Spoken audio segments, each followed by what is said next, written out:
ભાઈ વરસાદ કેટલાને નડે છે એ તો જાણવા જેવું છે. ગરબાવાળાને તો નડે જ છે, પણ કોઈકનું મૃત્યુ થાય ને તો આવા વખતે તો બહુ મુશ્કેલી પડે ભાઈ. અમારા સંબંધીને ત્યાં હું ગયો હતો અને ત્યાં આગળ વરસાદ ચાલુ સવારના ટાઈમમાં અને આવું બની ગયેલું. હવે એમને લાકડા ક્યાંથી ભેગા કર્યા હતા, લાકડા ભીના ને એવા લઈને ગયા ભાઈ.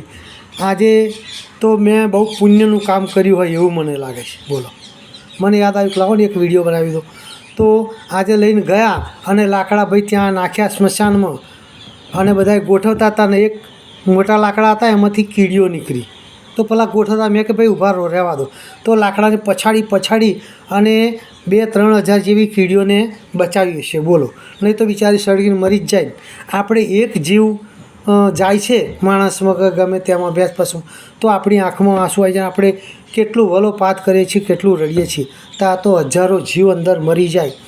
કીડીઓ હોય પછી જે નકામું હોય એ મરી જાય તો ચાલે, પણ આ તો સરસ મજાની કીડીઓ બિચારી, પેલું એની ઉપર તો ગીત થયું છે, ચાલો રે કીડીબાઈની જાનમાં, અને આખી જાન જ એમાં લાગી જાય તો કેવું થાય ભાઈ.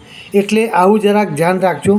તમે બધા જાઓ, લાકડો હોય, સિટીમાં જ સવાલ નહીં, ઇલેક્ટ્રિક એટલે એમાં કશું બળે નહીં, કશું પહેરે નહીં. પણ આપણા ગામડામાં રહ્યું છે તો લાકડાની અંદર કેટલાય જીવજંતુઓ હોય, ઉદય હોય ને કીડીઓ હોય ને મકોડા હોય, બધું ભાઈ અંદર કોઈ ખંચેરવા ના રહે. કોક જ એવું હોય કે ભાઈ સાચવે. એટલે આ જરા સાચવજો અને કોકનો જીવ બચાવજો. આવજો મારો.